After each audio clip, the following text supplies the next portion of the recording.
അധ്യായം 42. സാമലക്സിന്റെ ചതി. ഹേമന്ത് ലാവണ്യയെ നോക്കി. സിദ്ധാർത്ഥിന്റെ ജീവിതത്തിലെ എല്ലാ കാര്യങ്ങളും ലാവണ്യ താല്പര്യത്തോടെ ഓർത്തു വെക്കുന്നുണ്ടെന്നറിഞ്ഞപ്പോൾ അവന് വല്ലാത്ത അസ്വസ്ഥത തോന്നി. അത് മുഖത്ത് കാണിക്കാതെ അവൻ പറഞ്ഞു, ഓ അതൊക്കെ അവൻ അന്നേ മറന്നു കാണും. ഹേമന്ത് പറഞ്ഞു. ലാവണ്യ അത് കേട്ട് അല്പം ആശ്വാസത്തോടെ ഹേമന്തിനെ നോക്കി. എന്നിട്ട് ചോദിച്ചു, എടാ അതൊക്കെ പോട്ടെ, നമ്മുടെ സിദ്ധാർത്ഥിന്റെ മനസ്സിൽ വേറെ ആരെങ്കിലും ഉണ്ടോ? എനിക്കറിയില്ല, ഹേമന്ത് പറഞ്ഞു. അവൾ എന്തുകൊണ്ട് അങ്ങനെ ചോദിക്കുന്നതെന്ന് ഹേമന്തിന് വ്യക്തമായി മനസ്സിലായിരുന്നു. അവളുടെ അടുത്ത ചോദ്യം തന്നെ സിദ്ധാർത്ഥിന് ഇഷ്ടമാവുമോ എന്നായിരിക്കുമെന്നും ഹേമന്ത് ഊഹിച്ചു. അവന്റെ ഊഹം ശരിയായിരുന്നു. എടാ, സിദ്ധാർത്ഥ് ഞാനും പെർഫെക്റ്റ് മാച്ച് അല്ലേ? നിനക്കെന്താ തോന്നുന്നത്? ഞാനൊരു കല്യാണ പ്രപ്പോസൽ മുന്നോട്ട് വെച്ചാൽ അവനത് സ്വീകരിക്കുമോ? ലാവണ്യ മടിച്ച് അല്പം നാണത്തോടെ ചോദിച്ചു. ഹേമന്തിന് ആ ചോദ്യം തീരെ ഇഷ്ടമായില്ല. ദേ നോക്ക് ലാവണ്യ, നിനക്ക് സിദ്ധാർത്ഥിന്റെ എല്ലാ സ്വഭാവവും നന്നായി അറിയാമെന്നാണ് ഞാൻ കരുതിയിരുന്നത്. എന്നിട്ടിപ്പോ നീ എന്തേ കുഞ്ഞുങ്ങളെപ്പോലെ ഓരോന്നും ചോദിക്കുന്നത്? സിദ്ധാർത്ഥങ്ങനെ പെട്ടെന്നൊന്നും ഒരു വിവാഹത്തിന് സമ്മതിക്കുമെന്ന് എനിക്ക് തോന്നുന്നില്ല. പിന്നെ പ്രപ്പോസൽ വെക്കുന്നതും വെക്കാത്തതും നിന്റെ ഇഷ്ടം, ഹേമന്ത് പറഞ്ഞു. ലാവണ്യയുടെ മുഖം മങ്ങി. അവൾ ആകെ അസ്വസ്ഥയായി. ഹേമന്ത്, ഞാൻ വെറുതെ അറിയാൻ വേണ്ടി ചോദിച്ചതാണ്, അല്ലാതെ ഉടനെ എനിക്കങ്ങനെ ഒരു പ്രപ്പോസൽ വെക്കാൻ ഉദ്ദേശമുണ്ടായിട്ടല്ല. നീ എന്തു പറയുമെന്ന് നോക്കാൻ ഞാൻ ചുമ്മാ. ലാവണ്യ വാക്കുകൾക്ക് പരതി. അവളുടെ മുഖം വാടിയത് കണ്ട് ഹേമന്തിന് വിഷമം തോന്നി. നോക്ക് ലാവണ്യ, സിദ്ധാർത്ഥ് എന്താണെന്ന് എനിക്കറിയാം. അവന്റെ മനസ്സ് കണ്ടുപിടിക്കാൻ അത്ര ഈസിയല്ല. അവന്റെ സ്വഭാവമൊക്കെ ഒരു പരിധി വരെ നിനക്കറിയാവുന്നതല്ലേ. സോ ഇനി എന്തെങ്കിലും സംശയമുണ്ടെങ്കിൽ സിദ്ധാർത്ഥിനോട് തന്നെ നേരിട്ട് ചോദിക്കുന്നതാവും നല്ലത്, ഹേമന്ത് പറഞ്ഞു. ലാവണ്യ വിളറിയ മട്ടിൽ ഹേമന്തിനെ നോക്കി. എടാ, ഞാൻ പറഞ്ഞുവല്ലോ, വെറുതെ ഒരു തമാശക്ക് ചോദിച്ചതാണ്, ലാവണ്യ പറഞ്ഞു.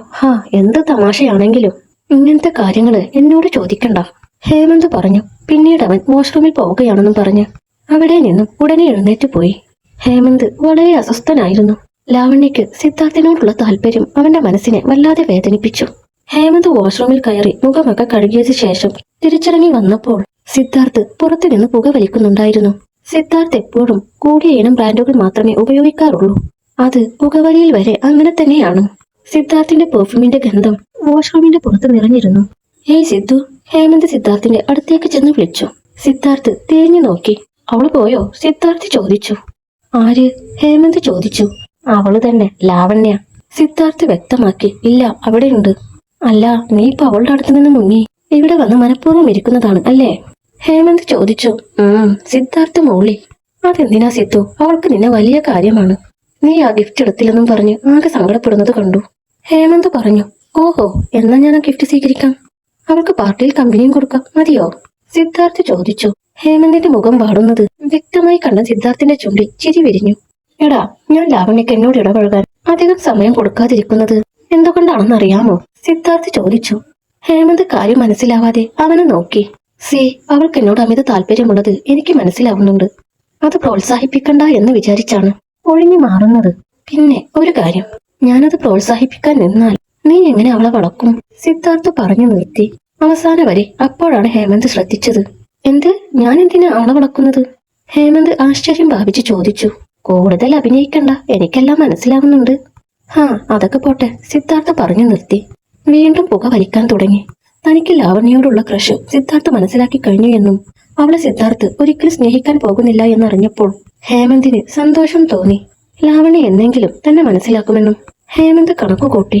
അപ്പോഴാണ് അവൻ മറ്റൊരു കാര്യം ഓർക്കുന്നത്.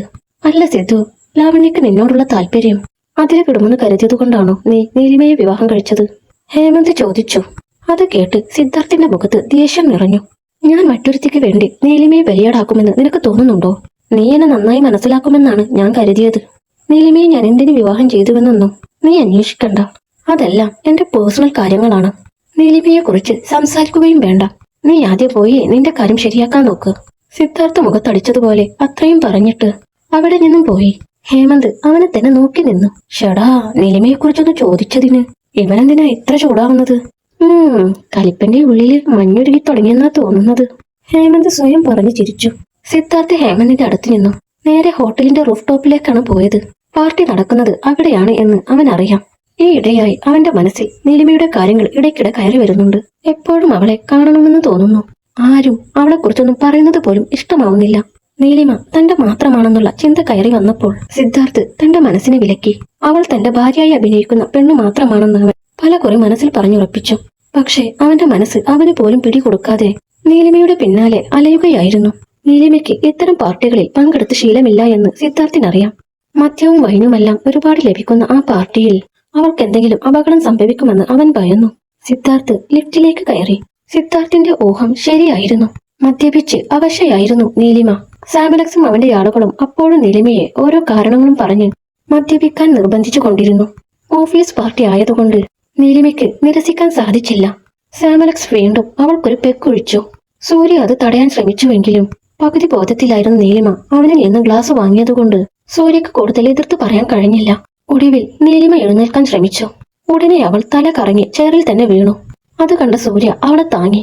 നീലിമ മാഡം, എന്തു പറ്റിയേ? ഓക്കെ അല്ലേ? സൂര്യ ആകാംക്ഷയോടെ ചോദിച്ചു. യാ, ഞാൻ ഓക്കെ ആണല്ലോ, നീലിമ കുഴഞ്ഞ ശബ്ദത്തിൽ പറഞ്ഞു. നമുക്ക് തിരികെ പോയാലോ മാഡം? സൂര്യ ചോദിച്ചു. അവിടുത്തെ പല കാര്യങ്ങളും കുറച്ചൊക്കെ അറിയാവുന്നതുകൊണ്ട് സൂര്യക്ക് ഭയം തോന്നി തുടങ്ങിയിരുന്നു.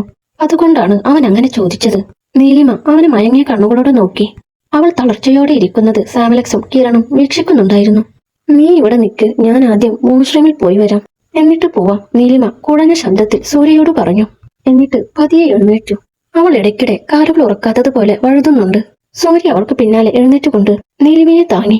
മേഡം ഒറ്റക്ക് പോയാ നിങ്ങൾ വീണു പോവും, സൂര്യ പറഞ്ഞു. ഇല്ല, നീ ഇവിടെ നിൽക്ക്, നീലിമ പറഞ്ഞു. സൂര്യക്ക് പിന്നെയൊന്നും പറയാൻ സാധിച്ചില്ല. അവൻ നീലിമ പോകുന്നത് നോക്കി വാഷ്റൂമിന്റെ മൂലയിൽ നിന്നു. നീലിമ അകത്തേക്ക് കയറി. അവൾ മുഖം കഴുകി കണ്ണാടിയിലേക്ക് നോക്കി. കണ്ണുകൾ തെളിയുന്നില്ല. തലയ്ക്കാണെങ്കിൽ ഭയങ്കര വേദന. അവൾ വീണ്ടും വീണ്ടും മുഖം കഴുകി നോക്കി. രക്ഷയില്ല, മദ്യപിച്ചത് കൂടുതലായതുകൊണ്ടാണ് അങ്ങനെ സംഭവിച്ചതെന്നായിരുന്നു അവളുടെ വിചാരം. ദൈവമേ, എങ്ങനെയെങ്കിലും ഒന്ന് വീട്ടിലെത്തിയാൽ മതി, അല്ലേലും വീണു പോകും, അവൾ സ്വയം പറഞ്ഞു. ഉടനെ വീട്ടിലേക്ക് മടങ്ങിയില്ലെങ്കിൽ ശരിയാവില്ല എന്ന് തോന്നിയപ്പോൾ നീലിമ വാഷ്റൂമിൽ നിന്ന് ഇറങ്ങാൻ ശ്രമിച്ചു. പക്ഷേ അവൾക്ക് നടക്കാൻ സാധിച്ചില്ല. ശരീരം കൂടുതൽ തളർന്നു പോകുന്നത് പോലെ നീലിമയ്ക്ക് തോന്നി. അപ്പോൾ ആരോ അവളുടെ അടുത്തേക്ക് നടന്നു ചെന്നു. നീലിമ തിരിഞ്ഞു നോക്കി. അത് സാമലക്സ് ആയിരുന്നു. അയാളുടെ കൂടെ 1-2 ആളുകളും ഉണ്ടായിരുന്നു. വാഷ്റൂമിന്റെ പിന്നിൽ ഒരു ഡോർ ഉണ്ട്. അത് ആരും ഉപയോഗിക്കാറില്ല. അതിലൂടെയാണ് അവർ അകത്ത് വന്നത്. അപ്പോഴേക്കും നീലിമ തല കറങ്ങി നിലത്ത് വീണു. സാമലക്സും അവന്റെ കൂട്ടാളിയും അവളെ താങ്ങിയെടുത്ത് പിന്നിലെ ആ ഡോർ വഴി പുറത്തേക്ക് കൊണ്ടുപോയി. സൂര്യ ഇതൊന്നും അറിഞ്ഞില്ല. അവൻ നീലിമയെ കാത്ത് ഒരുപാട് നേരം അവിടെ നിന്നു. അല്പനേരം കഴിഞ്ഞപ്പോൾ അവന് പരിഭ്രമമായി. ഒരു സ്ത്രീ വാഷ്റൂമിലേക്ക് വരുന്നത് അവൻ കണ്ടു. അതെ, ഒന്ന് നിൽക്കാമോ?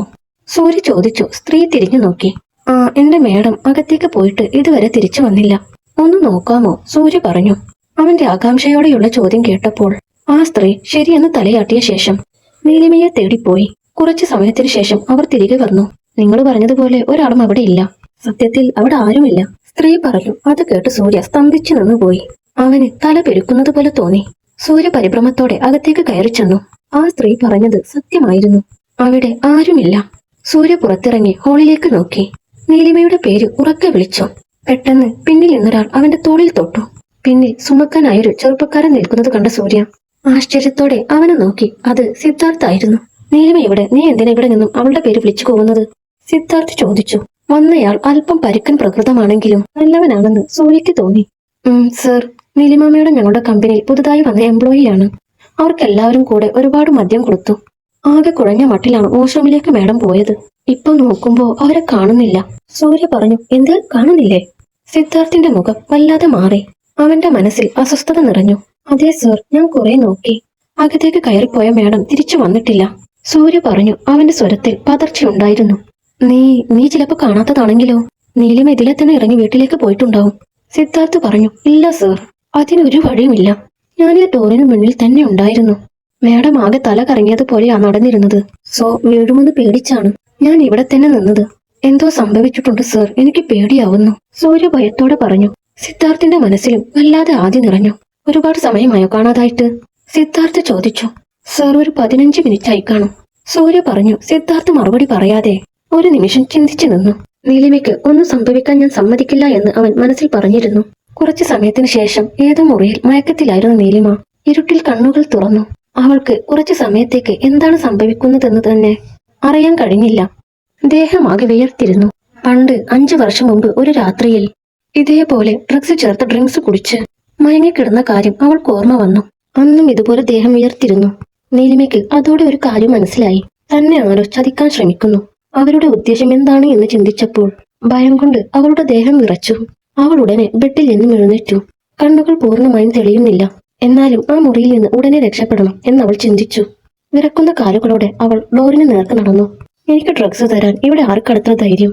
ഓഫീസ് പാർട്ടിയിൽ അങ്ങനെ ആരെങ്കിലും ചെയ്യൂ? എല്ലാം എന്റെ തോന്നലാണോ ഇനി? നീലിമ സ്വയം ചോദിച്ചു. അവൾ പലതും ചിന്തിച്ച് സ്വയം ആശ്വസിക്കാൻ ശ്രമിച്ചു. ഒരു പക്ഷേ ഒരുപാട് മദ്യപിച്ചത് കാരണം താൻ ബോധമറിഞ്ഞു വീണതാവുമെന്നും ആരോ ഈ മുറിയിൽ കൊണ്ടുവന്ന് കിടത്തിയതാവുമെന്നും അവൾക്ക് തോന്നി. ഒരു വിധത്തിൽ വാതിലിന്റെ അരികിലെത്തി വാതിൽ തുറക്കാൻ ശ്രമിച്ചു. വാതിൽ പുറത്തുനിന്ന് പൂട്ടിയിരിക്കുന്നു. ജനൽ വഴി പുറത്തേക്ക് നോക്കിയപ്പോൾ ഏതാണ്ട് 6ാം നിലയിലാണ് താനുള്ള മുറിയുള്ളതെന്നും അവൾക്ക് മനസ്സിലായി. അതോടെ അവൾക്ക് ആരോ മനഃപൂർവ്വം തന്നെ ഈ മുറിയിൽ എത്തിച്ചതാണ് എന്ന് ഉറപ്പായി. തളരില്ല, ഇത് ചെയ്തത് ആരായിരുന്നാലും അവന്റെ ഒരു ഉദ്ദേശവും നടക്കാൻ പോകുന്നില്ല. നീലിമ വാതിൽ തള്ളി തുറക്കാൻ ശ്രമിച്ചുകൊണ്ട് പറഞ്ഞു. പഴയ പല കാര്യങ്ങളും ഓർത്തപ്പോൾ അവൾക്ക് കരച്ചിൽ വന്നു. അശ്വിന്റെ മുഖം ഓർത്തപ്പോൾ അവൾക്ക് സങ്കടം സഹിക്കാൻ കഴിഞ്ഞില്ല. ആ മുറിയിൽ നിന്ന് എങ്ങനെ രക്ഷപ്പെടണമെന്ന് ചിന്തിച്ച് നീലിമ ചുവരിൽ ചാഞ്ഞു നിന്നു. പുറത്ത് കമ്പനിയിലെ പഴയ മോഡലിനോട് സംസാരിച്ചു നിൽക്കുകയായിരുന്നു കിരൺ. സാമലക്സ് ഒരു കള്ളച്ചിരിയോടെ കിരണിന്റെ നേർക്ക് ചെന്നു. കിരൺ ആവേശത്തോടെ അവനെ നോക്കി. എടോ, എന്തായി? എല്ലാം സെറ്റാണ്. ഇതാ റൂമിന്റെ താക്കോൽ. അപ്പോ എൻജോയ്, സാമലക്സ് അർത്ഥം വെച്ച് പറഞ്ഞു. കിരൺ അത് കേട്ട് നാണത്തോടെ ചിരിച്ചു. കിരൺ സാമലക്സിന്റെ കയ്യിൽ നിന്നും നീലിമയെ പൂട്ടിയിട്ട് റൂമിന്റെ കീ വാങ്ങി. എന്നിട്ട് ഒരു മൂളിപ്പാട്ടോടെ അവിടെ നിന്നും നടന്നുപോയി. സാമലക്സ് അവൻ പോകുന്നതും നോക്കി നിന്നു. ഡോറ് തുറക്കാൻ ഒരുപാട് ശ്രമിച്ചിട്ടും സാധിക്കാതെ നീലിമ നിലത്തേക്ക് തളർന്നിരുന്നു പോയി. അപ്പോഴാണ് ആരോ നടന്നു വരുന്ന ശബ്ദം അവൾ കേൾക്കുന്നത്. നീലിമ ഉടനെ അടുത്തിരുന്ന ഫ്ലവർ വേസ് കയ്യിലെടുത്ത് പിടിച്ചു. തന്നെ ഉപദ്രവിക്കാൻ ആര് വന്നാലും അവനെ ഇടിച്ച് താഴെ ഇടുമെന്നും അന്ന് രാത്രി സംഭവിച്ച കാര്യങ്ങൾ ഇനി തന്റെ ജീവിതത്തിൽ നടക്കാൻ സമ്മതിക്കില്ല എന്നും നീലിമ മനസ്സിൽ ഉറപ്പിച്ചിരുന്നു. ആരോ വന്ന് ഡോറ് തുറക്കുന്നത് കേട്ട് നീലിമ എഴുന്നേറ്റ് നിന്നു. വാതിൽ തുറന്നാളെ കണ്ട് അവൾ ഞെട്ടിപ്പോയി. അത് കിരൺ ആയിരുന്നു. അയാൾ കൂസലില്ലാതെ റൂമിലേക്ക് കയറി വന്നു.